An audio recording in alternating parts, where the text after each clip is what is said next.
Welcome once again to Lehto's Law. Here's Steve Lehto.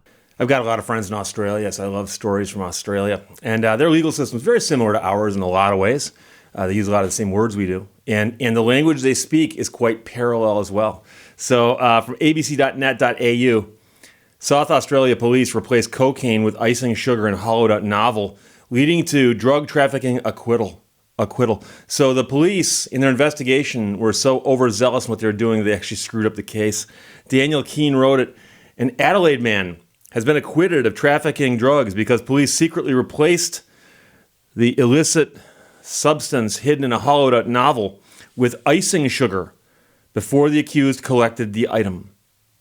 The man was charged after Australian Border Force officers detected an anomaly in a parcel posted from the UK in January of 2019. So somebody had mailed a package from the UK to Australia. Crossing the border, the Australian Border Force detected an anomaly in the package. The parcel was addressed to a unit owned by the accused, but leased to his father on the Esplanade at Seacliff in Adelaide's south. And the package was intercepted by local police following ABF tipping them off. So the Australian Border Force called the local police and said, hey, a guy in your town's about to get a package that we believe has an anomaly in it that could be something illegal. So they intercepted it, and inside the parcel, they found 99 grams of illicit material. The man was then charged and faced South Australia's District Court with one count of trafficking a controlled drug, but he was acquitted by the judge. So apparently he had a bench trial. And the judge acquitted him. In the judgment handed down earlier this month, the judge found the accused never came into contact with the illicit drug, which had been substituted by police with icing sugar. So if you look at the timeline, somebody packed it into a novel in the UK. It crossed the border into Australia, got sent to this man's town, where the police took it and replaced it with icing sugar, and then sent it along to the man. So somewhere along the line, it changed its composition. Upon inspection, the novel had been hollowed out. Inside the cavity was a plastic bag containing a white powder, the judge wrote. A presumptive test, later confirmed by forensic analysis, suggested the powder was, in fact, the illicit substance.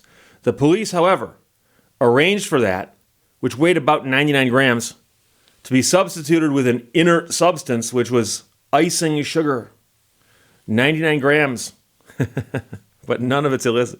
An undercover officer then delivered the reconstructed parcel to the man's address on February 12th, 2019, and police then surveilled the property when they saw the man driving a truck come by to pick it up a short time later. He was then tracked to the Glen Osmond Market, where he was arrested that afternoon.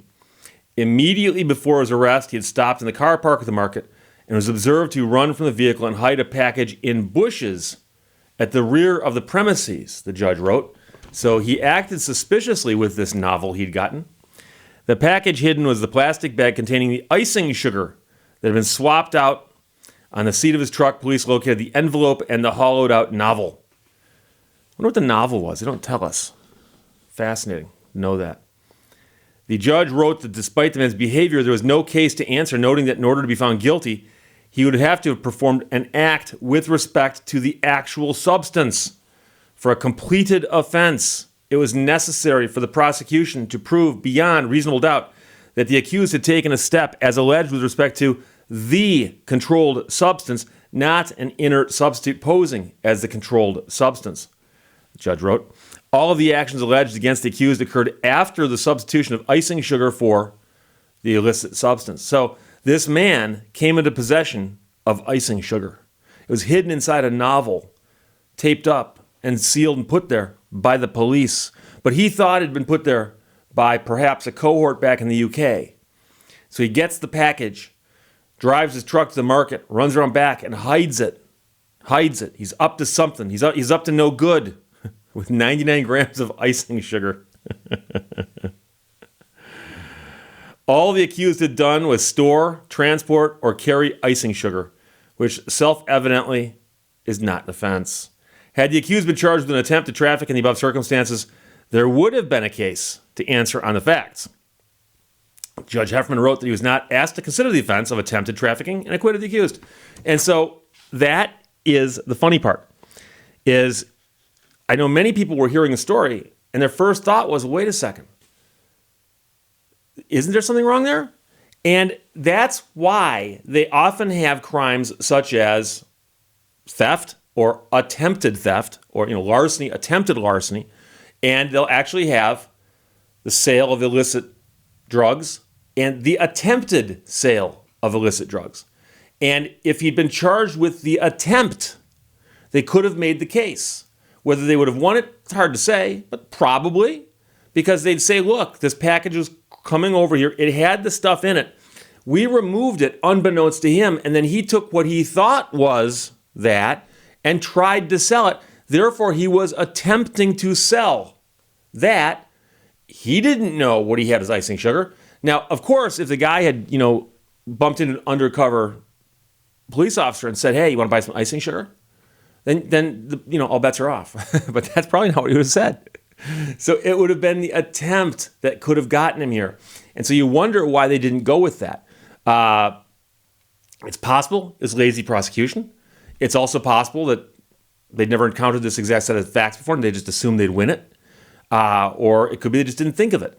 I do know that in some cases, and probably not this case, but I'm just going to throw this in as an aside, that if somebody's facing a whole host of charges, they'll often only charge them with a few of the top ones for fear that a jury, and there's no jury in this case apparently, a jury might say, well, we don't want to convict him of this, let's go with this. But if you remove that option, it's like, well, we don't want to let him go, we got to hit him with that, the higher charge. So sometimes there's some strategy involved in how they pick which charges they go with. But the judge actually said on the record that had the accused been charged with an attempt, there would have been a case to answer on the facts. And he's saying there would have been a case. He's not saying he would have been found guilty. They did put in the proofs and show that, yes, this guy was about to receive a package. It contained this. It was tested as this. And then it was replaced without his knowing. And he then went out and tried to sell it as if it was what was sent to him. And in that case, they could have gotten him for the attempt on trafficking.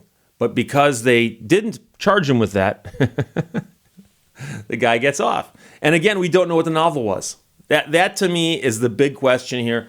I don't know if we can find that out. It might not be possible. But 50 Shades of Grey, To Kill a Mockingbird, Bright Lights, Big City. These all would somehow, in my mind, change the posture of the case, but they don't change the outcome. South Australia police replaced cocaine with icing sugar and hollowed out novel, leading to drug trafficking acquittal. Daniel Keene wrote it. Kevin, Jacob, and Gayla all sent it. Thanks a lot. Questions or comments, put them below. Others, I'll talk to you later. Bye-bye.